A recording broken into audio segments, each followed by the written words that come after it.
So this is a video for dermatology. The first part is skin disorder associated with malignancy. Acanthosis nigricans is gastric cancer, acquired ichthyosis lymphoma, erythroderma lymphoma, acquired hypertrichosis lanuginosa, gastrointestinal lung cancer, erythema virutum repens lung cancer, dermatomyositis, bronchial and breast cancer, migratory thrombophlebitis, pancreatic cancer, necrolytic migratory erythema glucagonoma, pyoderma gangrenosum, myeloproliferative disorders, and Sweet syndrome, hematological, carcinoma like myelodysplasia, tender purple plaques, tylosis, and cervical cancer.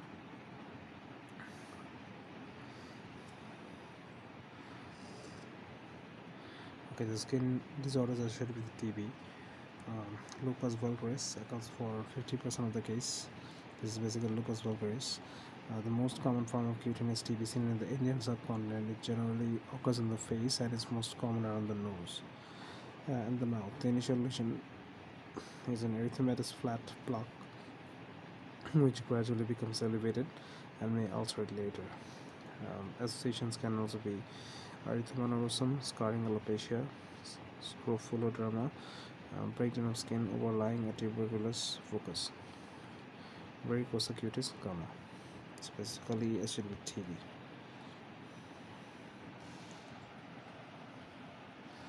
Okay, the skin disorder associated with thyroid disease. For hypothyroidism, you see dry skin, cold yellowish skin, non-pitting edema, hands, face, dry, coarse scalp hair, loss of lateral aspect of the eyebrows, eczema, and xanthomata.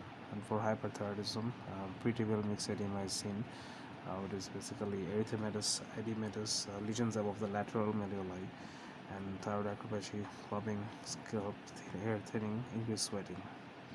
These all can be seen. Pruritus can occur in both hypo and hypothyroidism.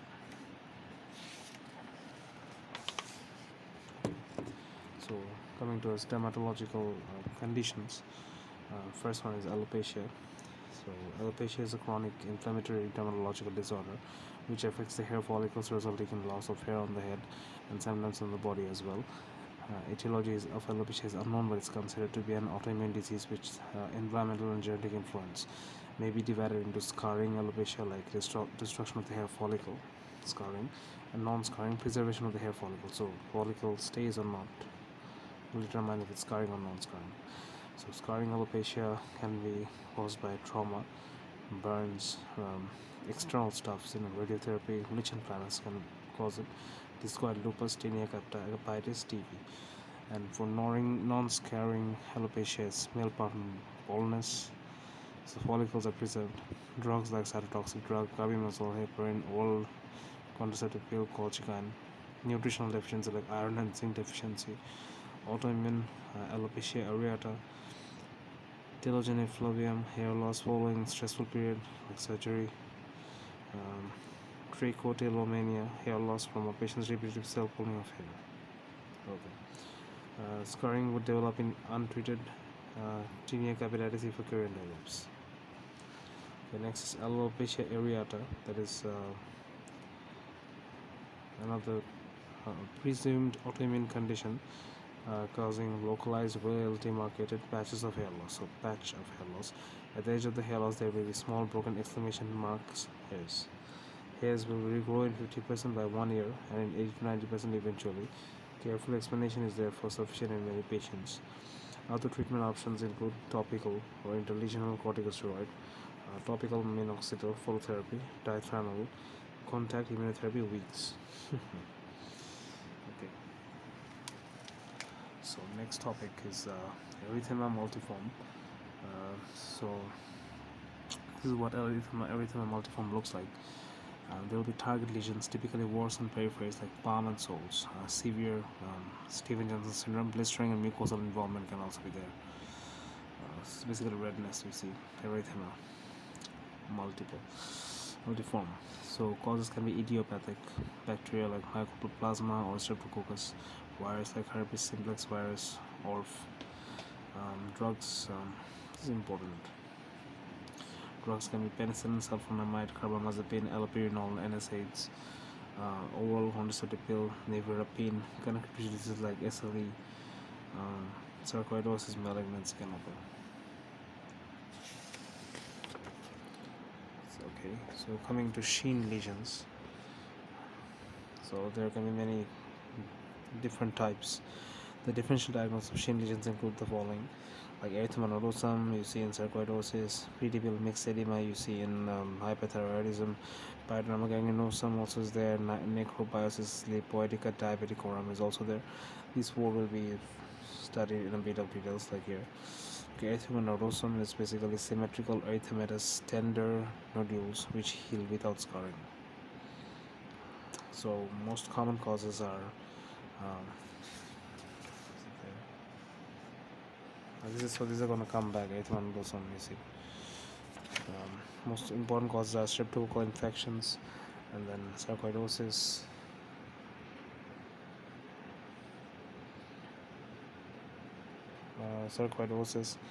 and inflammatory bowel disease and drugs like penicillin, sulfonamide, oral contraceptive pills. So penicillin was also there in erythema multiforme, and also in sulfonamide is also there. Oral OCBs is also there. So these are very common things.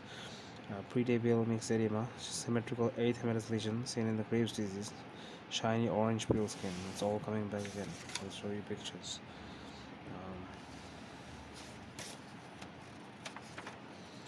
Pyoderma gangrenosum is also important. Initially small red papules, later deep red necrotic ulcer with a violaceous border. So idiopathic in 50%. May also be seen in inflammatory bowel disease. Bowel disease can be seen, connective tissue disorder and myeloproliferative disorder. Necrobiosis lipoidica diabeticorum, waxy, atrophic, painless area of yellow reddish skin like this.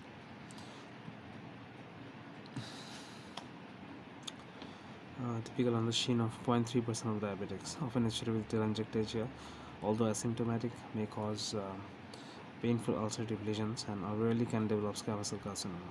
Treatment non-ulcerated, topical corticosteroid, ulcerated immunomodulating drugs such as cyclosporin and mycophenolate mofetil. Erythema nodosum, inflammation of the subcutaneous fat. So basically, subcutaneous fat inflammation typically causes tender erythematous nodal lesion. Usually occurs in the shin and most also other forearms. Resolve in 6 weeks. Lesion heal without scarring.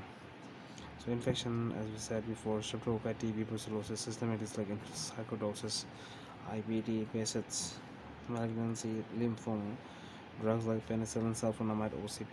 Again, 3 too much. Okay, pyoderma gangrenosum is again coming back. What happens here?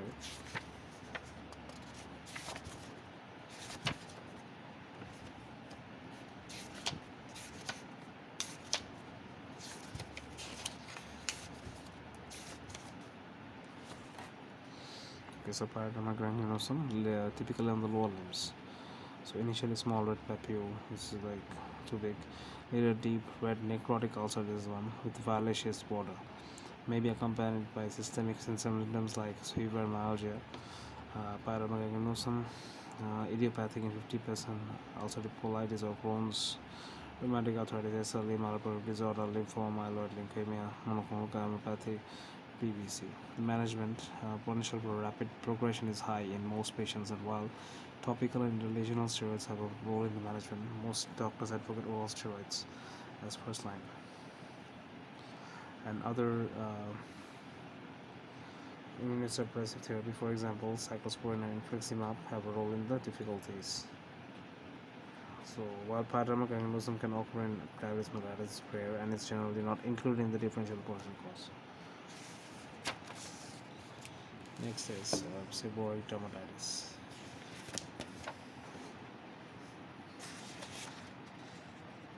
So in adults, it's a chronic dermatitis thought to be caused by inflammatory reaction related to proliferation of a normal skin inhabitant, a fungus called Malassezia, formerly known as Pityrosporum oval. It's common or affecting around 2% of general population. Seborrheic dermatitis is much more common in patients with Parkinson's disease. Okay.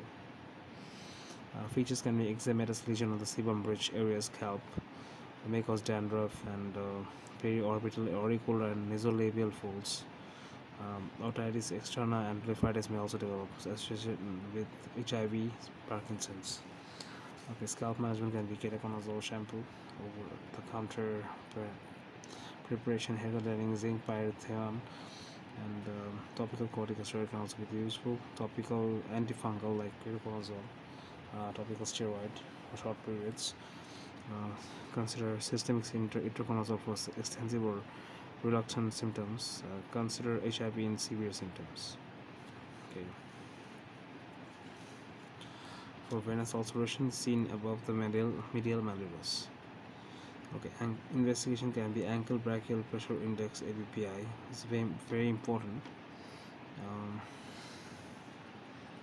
in non-healing ulcer to assess arterial flow, which could impair healing. Normal ABPI is 0.9 to 1.2.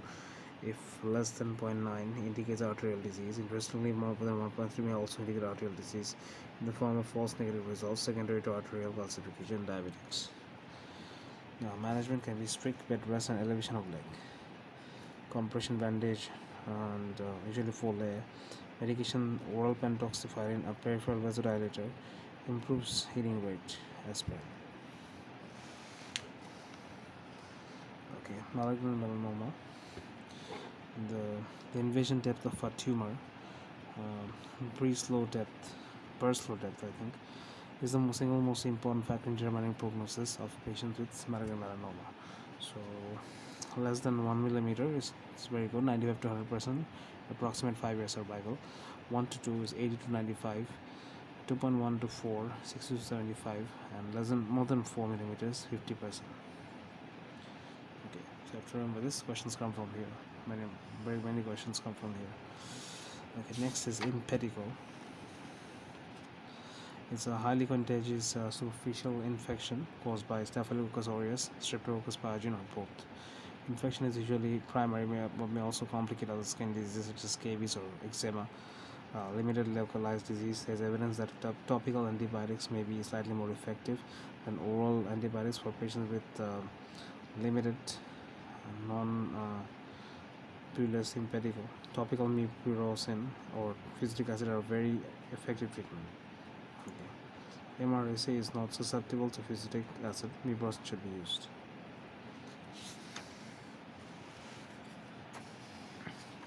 There is extensive disease. You can use oral flucloxacillin or oral erythromycin if it's an allergic.